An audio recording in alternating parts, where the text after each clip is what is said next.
Il ne faut pas avoir peur. Bonsoir à tous, vous êtes sur Géopolitique Profonde, la chaîne qui est là pour remplacer les médias subventionnés. On va parler des États-Unis, de Donald Trump, de Joe Biden, comme Apolline de Malherbe, évidemment, n'osera jamais le faire. Mais avant ça, n'oubliez pas d'adhérer au club Géopolitique Profonde. Voilà, j'ai la 18e édition. Ça fait 18 mois que cette lettre existe. Vous êtes déjà plus de 1600 abonnés à cette lettre, merci à vous de votre confiance. Vous cliquez sur le lien ci-dessous et vous ferez partie du même club que Philippe Perlin, Jean-Michel Vernochet, Laurent Ozon et tellement d'autres. 7 jours d'essai gratuit, je le répète, et n'oubliez pas, il ne faut pas avoir peur, géopolitiqueprofonde.com, la boutique est ouverte. Je reçois ce soir notre ami Nicolas Conquer, porte-parole des Republican Overseas. Salut cher Nicolas. Dis-moi, Nicolas, cette période-là, un peu bâtarde si je puis dire, elle n'existe pas d'ailleurs en France. Comment on pourrait la définir en Amérique Alors le terme, c'est le terme de transition qui s'effectue entre la période du jour de l'élection, où à partir du moment où on connaît l'issue du scrutin, donc qui était le 5 novembre, et le 20 janvier, c'est sa phase de transition. C'est défini dans la Constitution, donc c'est pas quelque chose d'anodin ou d'inhabituel. C'est comme ça que ça se déroule tout le temps. Et donc il y a cette phase de transition sur laquelle on va préparer la mise en place d'une nouvelle administration. Donc c'est ce à quoi c'est dévolu. Ça s'inscrit dans des raisons historiques. Il faut se rappeler qu'avant, donc les délégués se rassemblaient de tous les 4 coins des États-Unis. Ils y allaient en charrette et après ils retournaient chez eux. Donc le temps d'avoir décidé le candidat, c'est le temps que ça prenait. Désormais, il y a des styles différents durant ces transitions. Soit on le fait de bonne intelligence, on l'a vu, le temps de la campagne était tourné. Joe Biden a reçu Donald Trump à la Maison-Blanche et c'était une atmosphère tout à fait cordiale. Il y avait le feu de cheminée en arrière-plan dans le bureau ovale et ils ont discuté sereinement de comment ils allaient avancer jusqu'à l'inauguration qui sera donc le 20 janvier à Washington. Ça, c'est en façade. Derrière, on sent qu'il y a encore un peu des coups bas ou que Joe Biden a envie de soit assurer sa sortie ou saper les efforts de Donald Trump dans ses objectifs prioritaires de son... Est-ce que Joe Biden a sur cette période des pouvoirs encore ?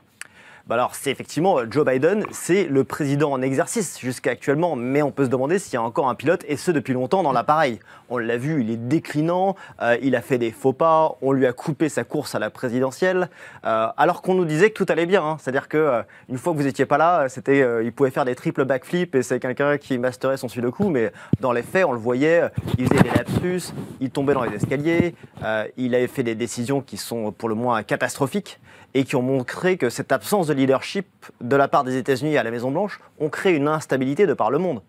Ça a donné lieu à des nombreux conflits, on en reparlera, mais qui ont montré que l'absence d'une position forte des États-Unis, ça met le monde à risque. Donc là, à l'heure actuelle, ça dit aussi qu'il y a une volonté de marquer un peu l'histoire, même si désormais il fait plus de tort à son historique, on a dit avec la grâce présidentielle qu'il vient d'accorder à son fils, typiquement. On va en parler, mais avant ça, je vais présenter tous les amis qu'il y a autour de la table. Alors à ta droite, tu as l'éditeur Patrick Pazin. Salut cher Patrick. Bonjour Mike. T'es venu avec toute ta collection de bouquins là. Ah bah oui, je profite de la présence de Nicolas pour discuter. Très bien. Merci à toi cher Patrick. En face, nous avons notre ami Antoine Guénaud, qui est éditorialiste au Nouveau Front Populaire. Ouais. Au Front Populaire, pardon. Pas au Nouveau Parce que Nouveau Front Populaire, c'est pas la même chose. Pas le même. Souverainiste. Oui, toujours. Pour toujours. Tu auras un truc à dire après à notre ami Nicolas. Il aura des choses à dire. Surprenantes même. Ah oui. Merci, cher Antoine. Merci à toi. Et à la droite, Gilles Lartigot. Lui aussi, t'es pas un Américain. Oh, j'ai vécu, pas aux États-Unis, j'ai vécu au Québec, qui est la partie francophone du Canada.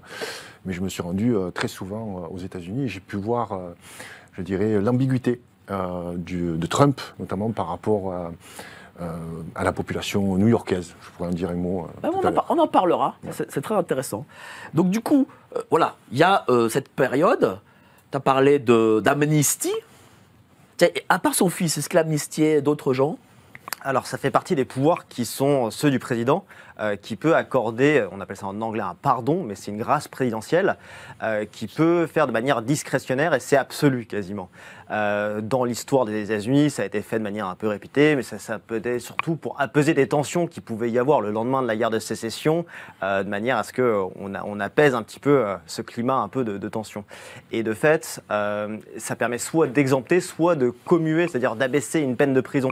Et là, effectivement, il y a des statistiques qui sortent où, alors qu'on tourne autour de 300-400, Biden arrive déjà à 8000 et il lui reste encore 35 jours de présidence. 8000 parce qu'il y a des pardons présidentiels, mais derrière, il est venu aussi à rabaisser des peines de prison pour de manière plus ou moins justifiée. Donc c'est vraiment invraisemblable. C'est énorme, 8000. Quand on a 300 en moyenne et là on passe à 8000, c'est quand même pas rien. Il y a clairement une anomalie. Derrière, il y a celles qui sont beaucoup plus symboliques en ce qui concerne celle de son fils Hunter Biden, pour lequel il s'était toujours prononcé comme on laissera la justice faire son travail, jamais je ne le gracierai. Alors, tout le monde le savait, enfin, en tout cas moi j'étais pas dupe, mais j'imagine que vous non plus, que évidemment lui il dit c'est parce qu'il s'appelle Biden qu'il est poursuivi, alors que c'est attesté et maintes fois répété qu'il y avait des charges qui étaient accablantes. C'était quelle charge? Là en l'occurrence c'est pas les plus graves, il s'agit d'évasion fiscale et le fait d'avoir menti pour une détention de port d'armes alors qu'il était toxicomane. Et plus grave encore que ça, c'est que sa copine de l'époque récupère son arme et la dépose dans une poubelle à proximité d'une école. Donc voilà, on est les démocrates qui se prennent toujours comme étant ceux qui sont responsables vis-à-vis des armes à feu montrent à quel point ils ont un deux poids mesure criant. Mais derrière, il y a des affaires beaucoup plus sensibles, notamment son histoire de son laptop qui a été un scandale d'État, qui a été censuré au moment des élections de 2020 par les big tech, mais avec l'appui de la CIA.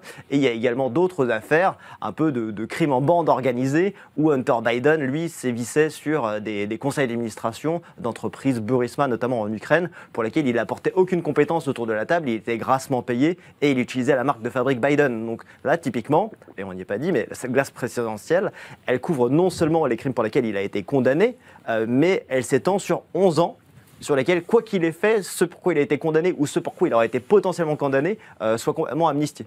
Ça veut dire qu'on ne saura jamais ce qu'il y a dans son ordinateur portable. Alors non, ça suppose qu'il ne pourra pas être traduit en justice et il ne pourra pas être condamné pour ça. Ça n'empêche pas qu'il puisse être auditionné sur ces sujets et qu'il y aura une vérité qui puisse être faite, qui viennent confirmer d'ailleurs tous les lanceurs d'alerte qu'il y a eu ou ses anciens partenaires de business, ses associés, qui sont déjà sortis du bois. Et notamment, ça a été aussi révélé via Musk dans les Twitter Files à l'époque. Donc bon, c'est faible et il s'en sort bien. Maintenant, la question, c'est de savoir dans quelle mesure est-ce que Joe Biden, durant ces derniers jours, il ne va pas se mettre à gracier tout le monde dans son entourage, et est-ce que oui ou non, c'est pas déjà une profonde atteinte aux institutions et au respect de la justice, et dans quelle mesure ça donne pas une carte blanche à Donald Trump d'amnistier absolument tout le monde sans reproche, quel qu'il soit. Mais parmi les 8000 personnes, quel est le profil des gens graciés ? On a différentes personnes qui ont pu avoir des peines de prison parce que soit ils avaient commis de l'espionnage industriel, sur lesquels on va dire c'est juste parce qu'ils étaient très intéressés qu'ils ont téléchargé toutes sortes de dossiers confidentiels depuis des ordinateurs gouvernementaux ou des secrets défense. Donc globalement c'est ce que ça va couvrir. Ça peut aller des peines qui sont soit il y avait une sévérité exemplaire et elles sont juste commuées. Mais voilà, encore faut-il dire qu'en général, ces pardons présidentiels se font au moment où on sort de l'administration. Ça se joue d'ailleurs au dernier moment. En général, c'est un peu noyé le 20 janvier lorsqu'on quitte l'administration. On signe ça à la hâte.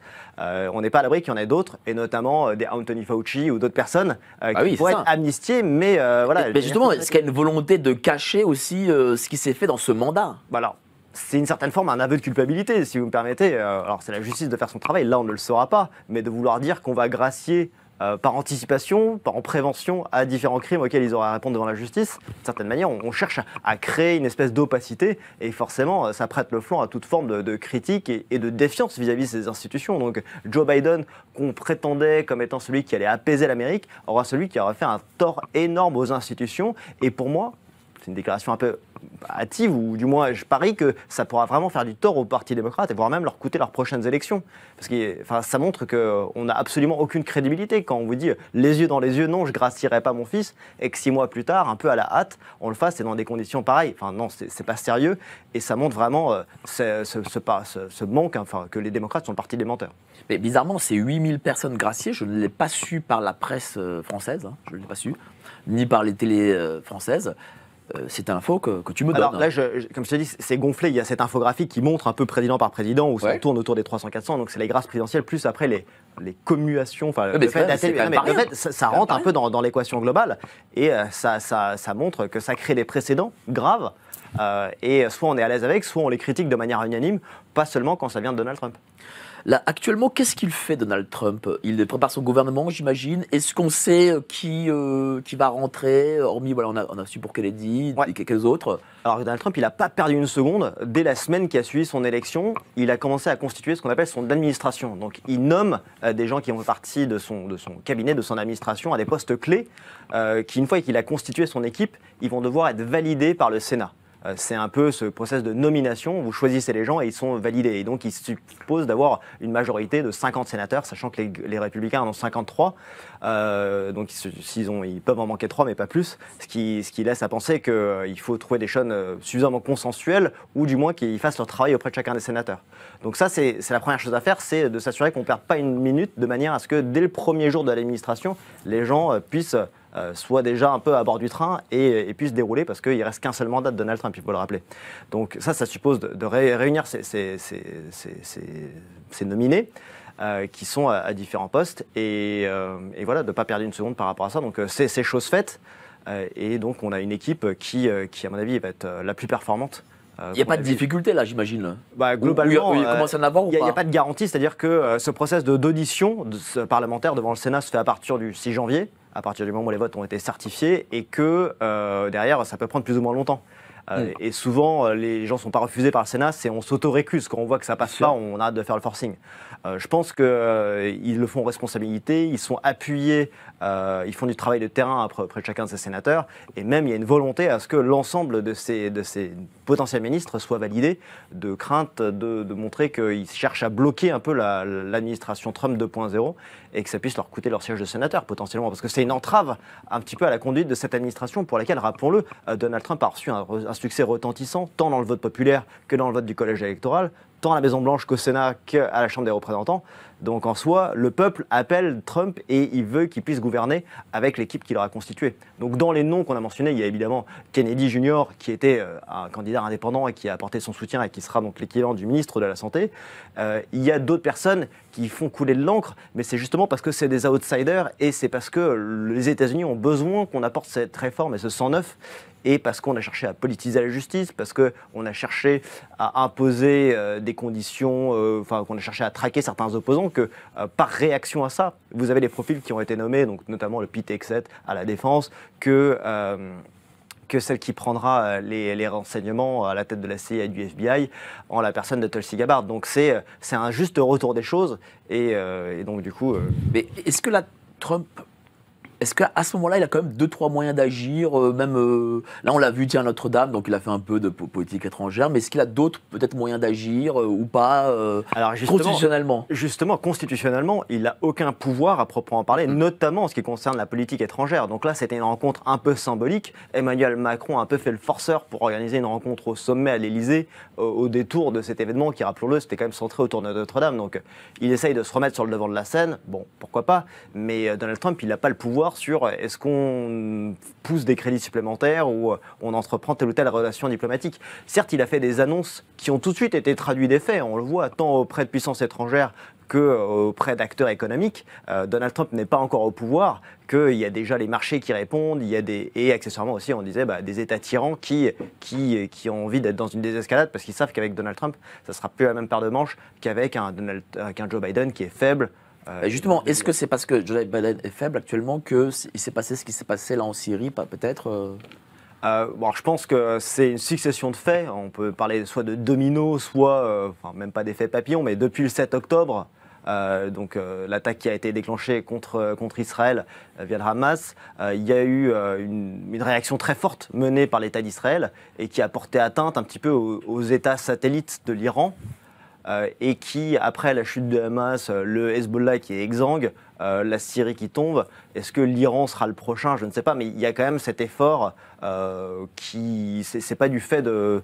Je pense que... en tout cas, ça arrive très très vite. Mais tu vois, cette période est quand même bizarre, parce que Trump n'a pas de pouvoir, et on voit plus Biden. On dirait qu'il n'existe plus. je ne sais pas si tu le remarques aussi. Et donc, on a l'impression qu'il y a une forme de vacance de pouvoir. Enfin, je sais pas ce que... Et ce qui est particulièrement inquiétant, parce que ça pourrait montrer encore une fois une période de fébrilité, alors que dans le même temps, durant cette phase de transition, Joe Biden et les États-Unis ont permis à ce que l'Ukraine fasse l'usage de missiles longue portée sur la Russie. Donc, d'une certaine manière, ça contribue à une forme d'escalade du conflit et à un changement complètement de cap sur quelles étaient un peu les règles d'engagement. Donc ça paraît tout à fait irresponsable. De la même manière, une fois qu'il fait la grâce présidentielle de son fils Hunter Biden, il prend l'avion et il part en Angola où il s'endort en pleine réunion. Donc c'est une image absolument catastrophique et on ne peut pas attendre, enfin le 20 janvier ne peut pas arriver assez vite d'avoir une vraie stature forte d'un leader qui nous plaise ou qui nous déplaise, mais qui au moins affiche clairement une volonté forte et qui puisse aussi mater un petit peu les élans de certains États ou d'organisations terroristes. Malgré tout, est-ce qu'en coulisses, Joe Biden, aujourd'hui, peut mettre des pots de banane, il peut faire des choses qui seront négatives pour M. Trump? Alors, j'ai mentionné l'histoire de l'usage des armes balistiques.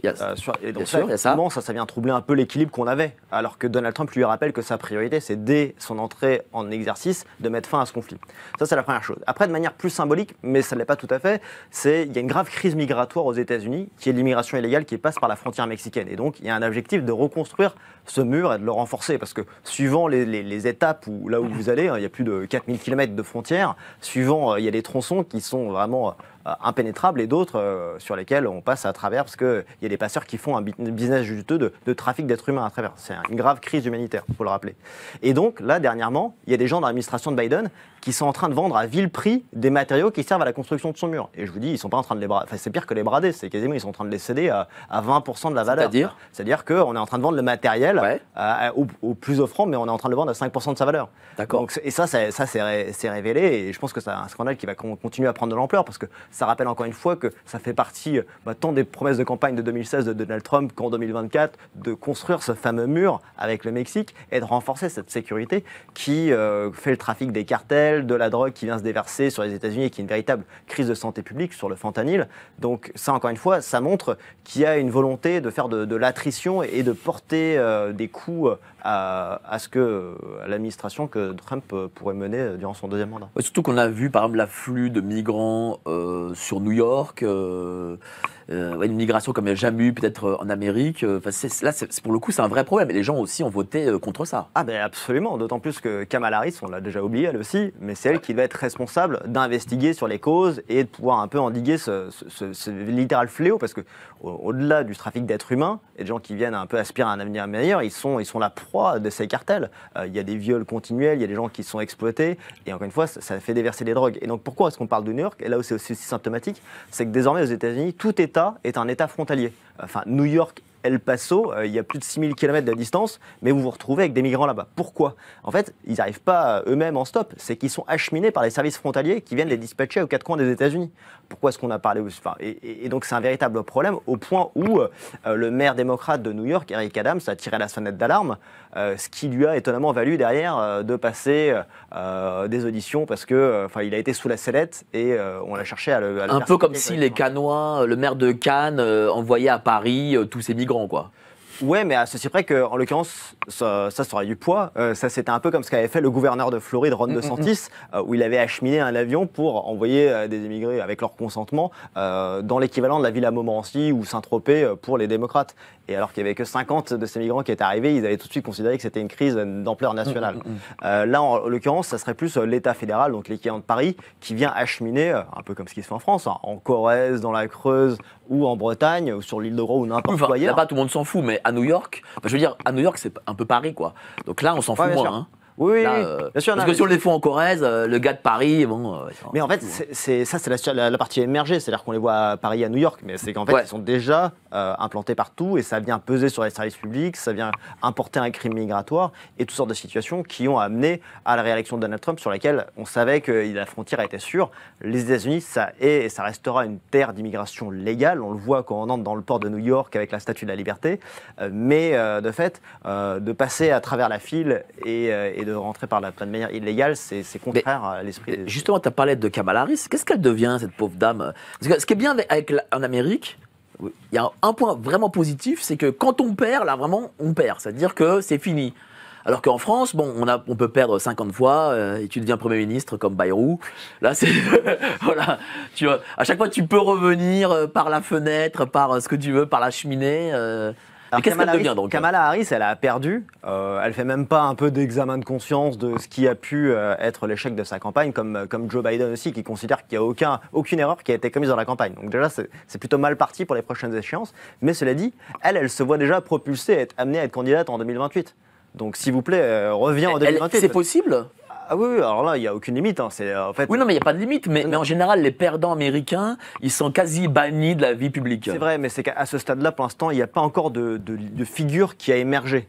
C'est-à-dire qu'elle est autour de 40%. Derrière, il y a un autre gouverneur très progressiste de Californie, Gavin Newsom, qui était très restrictif pendant le Covid. Les gens se talonnent, il n'y a personne qui émerge à ce stade. D'ailleurs, il est encore assez tôt. Je pense qu'ils vont avoir besoin de faire une refonte un peu en profondeur du parti et de laisser émerger une nouvelle génération, sans doute plus modérée. Là, il faut le dire, dans ce cas de cette primaire, il n'y a pas eu de débat sur la ligne qui a été portée par le Parti démocrate. C'est-à-dire qu'on n'a pas dit est-ce qu'il faut être plutôt modéré ou plutôt woke. C'est on vous a imposé par l'establishment, les classiques du parti ont imposé Kamala Harris. Donc je pense que cette période va être saine pour les démocrates et je pense qu'on va voir qu'eux-mêmes vont rejeter un peu cette idéologie qui les a conduits dans l'abîme, dans l'impasse et qui vont se recentrer. Ce qui serait bénéfique pour l'ensemble. Et d'ailleurs on le voit, le maire de New York dont on a parlé, qui est un fervent démocrate, Eric Adams, lui dit, et même d'autres disent, en fait on va tendre la main à Donald Trump et quand même on fait partie de l'opposition, on ne va pas systématiquement faire de l'obstruction, ce qui semble sain dans une démocratie. Alerte Info. Géopolitique profonde prend sa place dans le paysage médiatique français. Bonsoir à tous, vous êtes sur Géopolitique profonde, la chaîne qui est là pour remplacer les médias subventionnés. On investit maintenant la rue et on veut vous entendre. Le gouvernement de M. Macron nous a obligés et nous a enfermés chez nous. Mais on a besoin de votre soutien. Alors cliquez sur le bouton j'aime pour nous soutenir.